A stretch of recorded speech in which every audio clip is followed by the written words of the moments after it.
Overshadowed. Alexander Reed stood at the viewport of the diplomatic vessel Athena, watching the massive Confederation station grow larger against the backdrop of unfamiliar stars. After 15 years as Earth's chief diplomat to the stars, he thought he'd seen everything the galaxy had to offer. Today would prove him wrong. "Ambassador, they're hailing us," said Lieutenant Sophia Torres, his communications officer. Her dark eyes reflected the same tension that had gripped the entire crew since receiving the Confederation summons. "Put it through," Alexander replied, straightening his uniform jacket. The holographic display flickered to life, revealing High Chancellor Vex Thor, the towering insectoid who led the Galactic Confederation's Council of Species. The alien's compound eyes reflected the light in fractured patterns as his mandibles clicked in what Alexander had learned was a formal greeting. "Ambassador Reed, the Council awaits your presence. Please prepare for docking procedures." Alexander nodded formally. "Thank you, High Chancellor. Earth looks forward to this long-awaited decision." The transmission ended, and Alexander exchanged glances with Captain Eliza Chen, the Athena's commander. "This feels wrong," she said quietly. "They've deliberated for 3 years on our application. Why the sudden urgency?"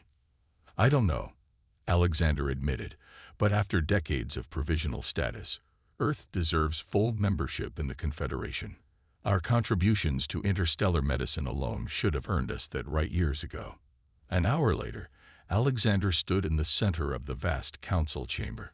200 different species were represented in the tiered seating that rose along curved walls toward a distant ceiling.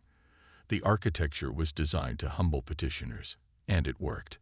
Alexander felt small beneath the watchful eyes of the galaxy's oldest civilizations. "Representatives of Earth," Vex Thor's voice boomed through the chamber. "The Council has reached its decision regarding your petition for full membership." Alexander squared his shoulders, projecting confidence he didn't entirely feel. "After thorough evaluation of your species' development, history, biological capabilities, and potential, we have classified humanity as a Category 3 monitored species." The words hit Alexander like a physical blow. Category 3. Just one step above pre-spaceflight civilizations. It would mean restrictions on Earth's ships, technology development, and even communications. "High Chancellor, there must be some mistake," Alexander said, fighting to keep his voice steady. "Earth has peacefully traded with Confederation worlds for over 40 years. Our medical advances have saved lives across 12 star systems. Advances largely built upon technologies shared with you," interrupted Council Member Draz, a bulky amphibian from the Rigel system. "Your species shows alarming biological and psychological traits that concern this Council. Your capacity for violence." With respect, Alexander cut in. "Every species has a violent past. But few possess your peculiar combination of traits," said another Council member, a crystalline entity that shimmered with internal light. "Human endurance, adaptability, and aggression patterns present unique concerns." Chancellor Vex Thor raised a clawed appendage. "The decision is final. Earth will be placed under protective protocols immediately, for your own safety and development." "What does that entail, exactly?" Alexander asked, though he already knew. "Travel restrictions, technology monitoring, a Confederation presence in your system to ensure compliance." "Vex." Thor's tone softened slightly. "This is for your own protection, Ambassador. In time, your species may evolve beyond these limitations." As Alexander opened his mouth to protest further, his communication device vibrated urgently. Lieutenant Torres had sent an emergency message. "All signals to Earth blocked. Unknown vessels entering Sol system." Alexander looked up at Vex Thor, who at least had the decency to appear uncomfortable. "The protective protocols have begun," the High Chancellor said. "Your delegation will be escorted back to your vessel. A representative will accompany you to explain the new regulations to your government." "You've cut off an entire planet without warning," Alexander said, his voice dangerously quiet. "Standard procedure for Category 3 species," Vex Thor replied. Please understand. This is a mistake, Alexander said simply. One I believe you'll regret. 3 weeks later, President Amara Okafor stood in the Situation Room beneath the White House, surrounded by the world's top military and scientific leaders. The holographic display showed 12 unidentified vessels positioned at strategic points throughout the solar system. They've established a quarantine cordon, explained Admiral Jackson Hayes, pointing to the display. Any ship attempting to leave the system is intercepted and turned back. And Ambassador Reed? The president asked. Still aboard the Athena, essentially under house arrest, replied Secretary of State Victoria Lynn. The Confederation allows limited communication, but monitors everything. The ambassador believes this was planned long before our petition was submitted. President Okafor's eyes narrowed. So all our years of peaceful cooperation, our sharing of medical advances, it was never going to matter. Dr. Maya Cheng, head of the Advanced Physics Division at CERN, cleared her throat. Madam President, I believe I understand why. All eyes turned to the slight woman with streaks of silver in her black hair. May I? The president nodded, and Maya approached the display. The Confederation has consistently underestimated human capabilities, she explained.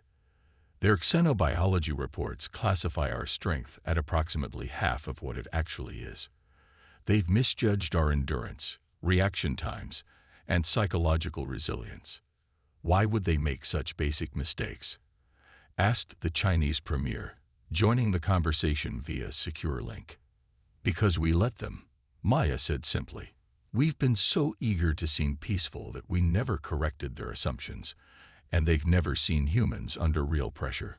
Admiral Hayes leaned forward, which means we have advantages they don't know about. Maya nodded. Exactly. And there's something else. She hesitated, looking to the president, who nodded permission. For the past 5 years, my team has been studying the quantum communication technology the Confederation shared with us. We've made modifications they wouldn't expect. What kind of modifications? Asked the Russian president, his image flickering on another screen. Maya's eyes gleamed. We can bypass their communication blocks, for one thing. But more importantly, we've discovered principles they seem to have missed entirely. Something about the human brain's unique quantum entanglement properties allows us to perceive aspects of space-time they cannot. Can we use this? President Okafor asked. We already are, Maya replied. Project Phoenix has been in development since we first suspected the Confederation might restrict us. It's ready for implementation. Then we proceed, the president decided. Admiral Hayes, activate our lunar and Martian bases, the ones we kept off official records. Dr. Cheng, you have full authorization for Phoenix. As for diplomacy, she turned to the Secretary of State. Tell Ambassador Reed to play along. Appear cooperative. We need time. In a restricted wing of the Athena, Alexander Reed met secretly with an unexpected ally. Krell, a reptilian diplomat from the Centauri system. Unlike most Confederation species, the Krell had risen quickly, experiencing their own period of monitoring just centuries ago. Your situation is not unique, Ambassador, Krell said, his scaled skin reflecting the dim light. Many younger species face these restrictions. Most accept them, but not the Krell. Alexander asked. Krell's vertical pupils narrowed. We adapted. We survived. We eventually earned our place. But it took longer than it should have. We don't have centuries, Krell. Earth won't accept being treated as a child among the stars. The reptilian regarded Alexander silently for a moment. There are others who question the wisdom of the Council's hierarchy, species who believe innovation is stifled by these protective measures. Alexander leaned forward. Are you suggesting an alliance? I'm suggesting that when Earth demonstrates its true capabilities, you will not stand alone. Krell's tongue flicked out briefly. The Confederation fears what it does not understand, Ambassador. Show them something unexpected. On Earth, Project Phoenix accelerated. In hidden facilities beneath the Mariana Trench, on the far side of the moon, and deep within the Martian canyons, humanity prepared its response. Military vessels equipped with Maya's revolutionary quantum drive technology remained invisible to Confederation sensors. Special forces trained in new combat techniques designed for species with physiological advantages. And at the diplomatic compound in Geneva, Alexander Reed's team analyzed every regulation imposed by the Confederation, searching for loopholes. The monitors never noticed the quantum signals passing through their blockade. They never detected the small ships testing the boundaries of their surveillance. And they certainly never suspected that humanity wasn't simply accepting its new status. 6 months after the Confederation's declaration, Confederation observer Trellickson sat opposite President Okafor in the Oval Office, explaining yet again why Earth's request to develop a new medical facility on Jupiter's moon Europa had been denied. The facility's power requirements exceed Category 3 limitations, the tall, translucent alien explained patiently. The Council believes. The door opened, and Dr. Maya Cheng entered without announcement. "I'm sorry to interrupt, Madam President," she said, not sounding sorry at all. "But it's time." Trellickson's head tilted in confusion. "Time for what, Dr. Cheng?" President Okafor smiled for the first time in months. "Time to change the rules." Ascendant High Chancellor Vex Thor stood before the inner council, his compound eyes reflecting the holographic display showing Earth's solar system. "The humans have been surprisingly compliant," he noted, mandibles clicking thoughtfully. 6 months with minimal resistance. Council member Draz snorted, expelling a fine mist from his gill slits. "Of course they're compliant. What choice do they have? Their technology is centuries behind ours." "Still," said Council member Lithara, her crystalline form shifting colors as she spoke, "Ambassador Reed's final words concern me. The humans have a history of adaptation under pressure." "You give them too much credit," Draz dismissed. "Our monitoring satellites observe every corner of their system. Their primitive quantum communications are fully intercepted. We've registered no unusual activity whatsoever." "Perhaps that itself should concern us," Vex Thor mused. "Observer Trellickson reports they've accepted every restriction with minimal protest. It's uncharacteristic, based on our psychological profiles." On the central display, a red alert suddenly flashed. Multiple monitoring satellites had gone offline simultaneously. "What's happening?" demanded Draz. A communications officer rushed in. "High Chancellor, we've lost contact with Observer Trellickson and all monitoring vessels in the Sol system." Vex Thor's mandibles clicked rapidly in alarm. "Impossible. Dispatch the defense fleet immediately." Across the solar system, the Confederation's carefully positioned monitoring satellites went dark one by one. Not destroyed, simply disabled by precisely targeted quantum pulses that the Confederation's science had declared theoretically impossible. In the Oval Office, President Okafor watched Trellickson's confusion with barely concealed satisfaction as his communication device failed to connect with Confederation command. "What have you done?" the alien demanded, his translucent skin pulsing with distress patterns. "Nothing irreversible," the president replied calmly. "We've simply corrected a misunderstanding." Dr. Maya Cheng stepped forward, activating a holographic display. "Your monitoring systems were based on incomplete data, Observer. Human neural pathways create unique quantum field effects that your sensors aren't designed to detect." "Impossible," Trellickson whispered. "Our science is thousands of years ahead of yours." "In many areas, yes," Maya agreed, "but not in understanding human biology and its interaction with quantum fields. We've been able to generate quantum pulses that are, to your technology, essentially invisible." "We're not declaring war, Observer," President Okafor assured him.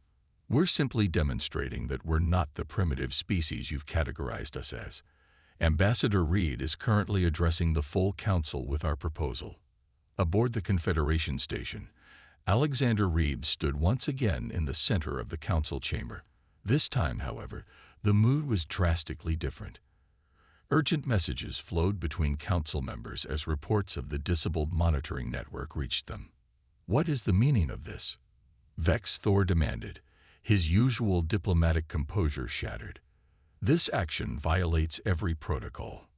"With respect, High Chancellor," Alexander interrupted, "protocols imposed without our consent, based on a fundamental misunderstanding of human capabilities. Your species has attacked Confederation property," Council Member Draz accused. "No equipment has been destroyed," Alexander corrected, merely temporarily disabled to make a point. He straightened to his full height. "High Chancellor, Honored Council, humanity respectfully rejects Category 3 classification." A murmur swept through the chamber. Species simply did not reject their classifications. "You have no standing to reject council decisions," Vex Thor stated, though with less certainty than before.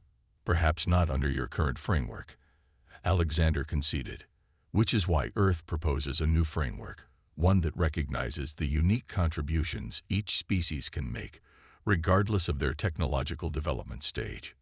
"Preposterous," Draz scoffed. Alexander smiled slightly. "Before you dismiss our proposal, I should mention that we've discovered several oversights in Confederation defensive systems.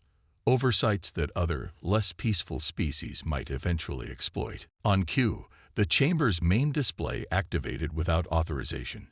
It showed live feeds from across the solar system. Human ships suddenly appearing where Confederation sensors had detected nothing. Quantum communication signals flowing freely through supposedly impenetrable blockers, and most alarmingly, Earth's lunar defense platform targeting key Confederation vessels with weapons the humans shouldn't have been able to develop. "This is an outrage," Draz shouted. "A threat against the Confederation." "Not a threat," Alexander corrected. "A demonstration. One that reveals weaknesses in systems you believe perfect. Weaknesses we discovered in just 6 months of focused effort." Vex Thor's compound eyes fixed on Alexander with new intensity. "You could have kept these discoveries secret, used them against us." "We could have," Alexander agreed. "Instead, we're offering to help you address them. Earth doesn't seek conflict, High Chancellor. We seek partnership, genuine partnership." At that moment, new alerts flashed across the Council's displays. A Confederation defense fleet had entered the Sol system. Weapons charge. But something unexpected was happening. Ships from 7 different Confederation member species were moving to position themselves between Earth and the incoming fleet. "What is this?" Vex Thor demanded. The reptilian diplomat Krell stepped forward from his species section. "Many of us have questioned the wisdom of the classification system, High Chancellor. The humans have simply forced the conversation we should have had centuries ago." In deep space near Saturn, Admiral Eliza Chen watched from the bridge of Earth's flagship Prometheus as the situation unfolded. The vessel, equipped with Maya's quantum drive technology, had remained completely undetected until moments ago. "Confederation fleet is holding position," Admiral reported her tactical officer. "They appear to be confused by the presence of other Confederation vessels." "And our allies?" Chen asked. "Maintaining position. The Krell battlecruiser Sunfang has opened a channel." The holographic display showed Krell's second-in-command, a battle-scarred reptilian named Sorth.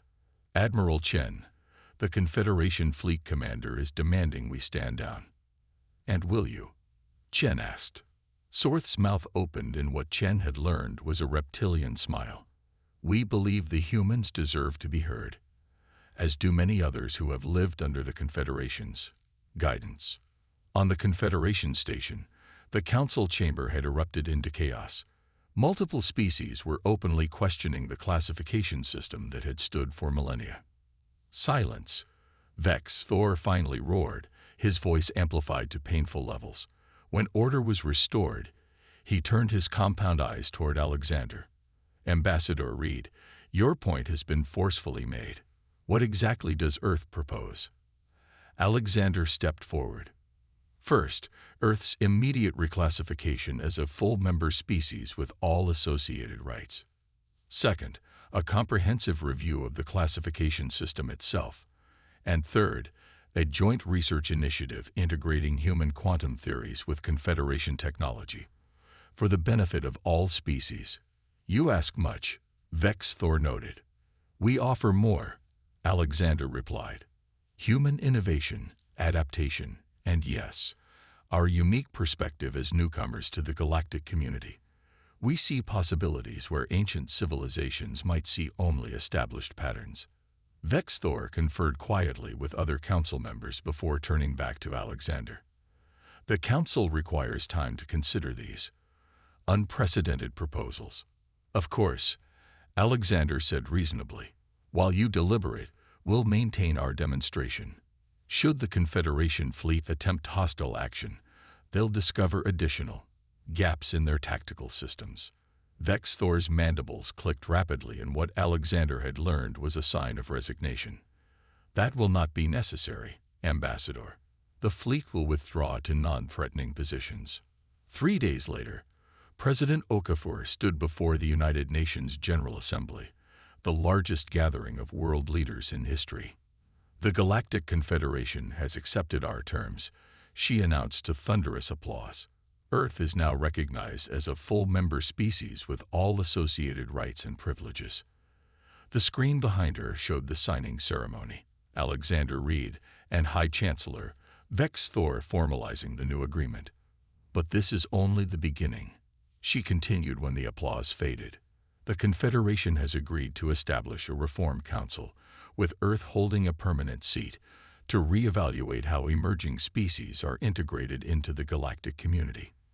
In the front row, Dr. Maya Cheng sat beside Admiral Hayes and the other architects of Project Phoenix. The Admiral leaned over. Did you ever think they'd capitulate so quickly? Maya shook her head. It wasn't just our technology that surprised them. It was our approach. Most species they've restricted either submit entirely or lash out violently. We demonstrated capability while offering cooperation. Speaking of technology, Hayes said quietly, how much did we actually reveal? Maya smiled. Perhaps 20% of what we've actually developed. Some advantages are worth maintaining, just in case. On the Confederation station, Alexander stood with Krell in a quiet observation dome, watching the stars. You've changed everything, you know, the reptilian said. 1,000 years of established order, transformed in a week. Not just humanity's doing, Alexander pointed out. Without allies like the Krell, we would have faced a much harder path. Krell's vertical pupils narrowed thoughtfully. The old empires forgot what it's like to struggle, to adapt. They created rules to maintain their position rather than to elevate all species. And now, the galaxy becomes interesting again. Krell turned to face Alexander. Your Dr. Cheng's quantum theories have already begun revolutionizing Centauri science. I suspect that's happening across multiple worlds. That was the idea, Alexander said. Cooperation rather than restriction.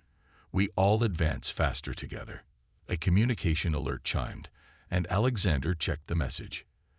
The first meeting of the Reform Council has been scheduled. Your delegation will attend. Wouldn't miss it, Krell replied. Though I wonder, what will humanity do with its newfound status? Alexander gazed out at the stars, countless possibilities spreading before him. Explore, innovate, connect, but mostly remind the galaxy that the measure of a species isn't its age or even its technology. It's its capacity to imagine something better. Across the solar system, Earth's ships resumed their patrols, now openly and legally. On Mars and the Moon, human colonies expanded without restriction. And in laboratories around the world, scientists collaborated with counterparts from a dozen alien species on technologies that would have been forbidden just weeks earlier. The Galactic Confederation had labeled humans inferior, imposed restrictions to keep them contained, and believed their superior technology made them untouchable. They had failed to understand a fundamental truth about humanity. When cornered, humans don't cower. They innovate. They adapt. They overcome. And now, The rules of the galaxy would never be the same again.